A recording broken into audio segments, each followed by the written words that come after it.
ini Bu? Ya, selamat pagi juga Bu Yuni, kabar baik.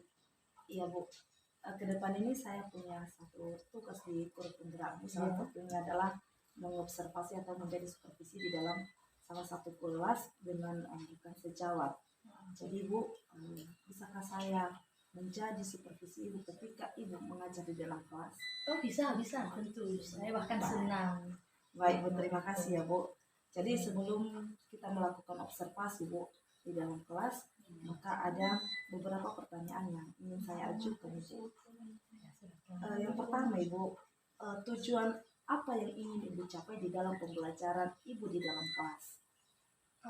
Oke. Untuk tujuan pembelajaran yang kita capai, setiap guru mungkin ada tujuan pembelajaran. Yang secara umum tujuan pembelajaran yang kita capai itu adalah kita menghendaki materi yang kita sampaikan ini anak-anak mampu memahaminya. Nah, kita juga menghendaki kelas yang akan kita kerjakan, yang akan kita ajari ini aktif dan mampu ada respon baik terhadap materi yang kita sampaikan.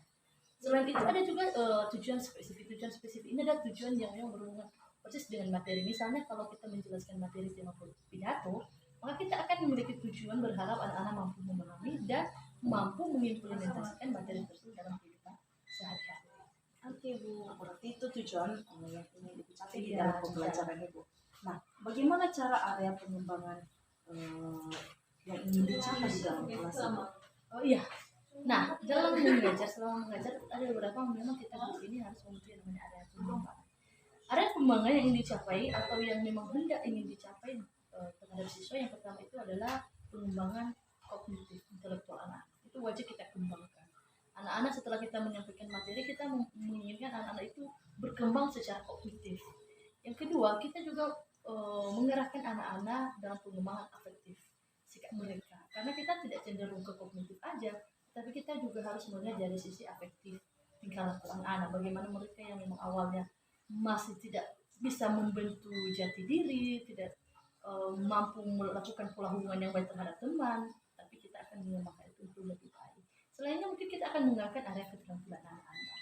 Dalam pembelajaran bahasa Indonesia mungkin ada beberapa area keterampilan anak-anak. Misalnya mungkin keterampilan berbicara dalam segi pidato, keterampilan memahami dalam segi puisi. Itu mungkin area-area yang wajib kita kembangkan. Oke Bu, berarti itu adalah area yang perlu dikembangkan, baik itu dilihat dari segi kognitif, afektifnya, dan psikomotornya atau keterampilannya ya. Nah, bagaimana rancangan pembelajaran yang Ibu terapkan di dalam kelas? Atau mungkin apa metode yang Ibu lakukan, apa model-model pembelajarannya? Oke, nah di sekolah kita ini menggunakan kurikulum Merdeka untuk saat ini. Otomatis diharapkan siswa itu betul-betul aktif. Kapan anak-anak itu memang senang dengan metode pembelajaran kinestetik, maka kita akan menerapkan itu. Dan mungkin belum tentu minggu depan anak-anak suka kembali dengan kinestetik. Bisa saja mereka akan berubah sesuai dengan minat dan kebutuhan. Oke, sangat menarik ya Bu. Kira-kira di dalam mencapai keberhasilan anak dengan model strategi dengan yang Ibu terapkan, mungkin bagaimana dengan media pembelajarannya Ibu yang berancang? Oke, betul. Untuk media pembelajaran yang seharusnya kita sesuaikan dengan metode tadi. Media pembelajaran yang kita rancang itu adalah dengan menyesuaikan tadi metode pembelajaran yang kita gunakan, bisa itu melalui infokus. Kita harus istilahnya kita guru ini sudah mempersiapkan sebelumnya. Kalau anak-anak misalnya suka nanti model pembelajaran menonton, maka kita harus menyiapkan media pembelajaran untuk video pembelajaran. Atau anak-anak mungkin kinestetik, kita harus melihat apa pembelajaran yang bisa anak-anak itu bisa bergerak aktif ya. Jadi medianya sudah harus siapkan sebelumnya. Oke Bu, itu rancangan yang sangat luar biasa ya Bu. Artinya memang perancangan itu perlu sekali dan dan yang terstruktur itu sangat membuat kita lebih sistematis dalam membuat pembelajaran yang kita rancang itu berhasil. Nah, kira-kira kapan Ibu melakukan pembelajaran seperti itu? Melakukan pembelajaran maksudnya sudah mulai atau mungkin kapan akan? Kalau sebenarnya sebelum-sebelumnya sudah pernah.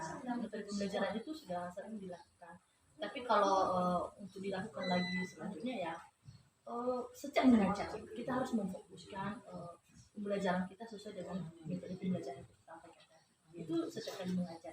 Bisa saja mungkin juga minggu depan sudah masuk les seperti kami akan atau saya secara pribadi saya akan menggunakan metode pembelajaran yang memang disesuaikan dengan keadaan siswa. Oke. Kira-kira Bu, apa komitmen supaya kegiatan yang Ibu laksanakan dapat berjalan dengan baik?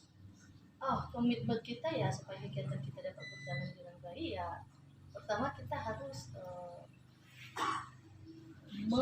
apa namanya ini menyiapkan. Oke, untuk komitmen apa yang harus kita lakukan supaya kita mampu melakukan proses pembelajaran dengan baik? Komitmen kita harus menyiapkan diri. Yang pertama itu harus menyiapkan diri. Itu yang pertama. Karena bagaimana guru bisa mengajar dalam kelas kalau kesiapan dirinya secara pribadi tidak ada? Betul. Kita harus menyiapkan diri. Kita harus menyiapkan bagaimana cara kita mengajar besok. Itu yang pertama. Yang kedua, kita harus menyiapkan media pembelajaran. Ini itu penting. Kita harus menyiapkan apa media pembelajaran yang kita gunakan. Yang ketiga, kita harus menyiapkan metode pembelajaran atau materi pembelajaran yang harus kita sampaikan. Dengan adanya persiapan tersebut, mantap persiapan kita sebagai guru, maka saya yakin proses pembelajaran dan ini juga selama ini yang kita lakukan, yang saya lakukan, itu akan berjalan dengan baik. Yang penting, yang pertama adalah siapkan diri. Kita harus menyiapkan diri kita tadi, sehingga kita akan tahu, kalau saya nanti menggunakan metode ini, ini nanti sisi kelemahannya. Ini sisi nanti yang mungkin kita prediksi bahwa ada sesuatu yang harus kita kembangkan di hal ini. Jadi kalau ada persiapan. Oke Ibu Putri, terima kasih, mungkin sangat menarik ya tentang pembahasan kita ini, dan mungkin saya akan langsung nanti ke kelas ini untuk observasi ke depannya, dan setelah itu kita akan bertemu kembali setelah observasi. Mungkin saya akan menyampaikan beberapa hal yang berdasarkan apa yang sudah saya amati. Iya. Baik Ibu Putri, terima kasih atas waktunya. Selamat pagi Ibu. Selamat pagi Ibu Yuni. Terima kasih.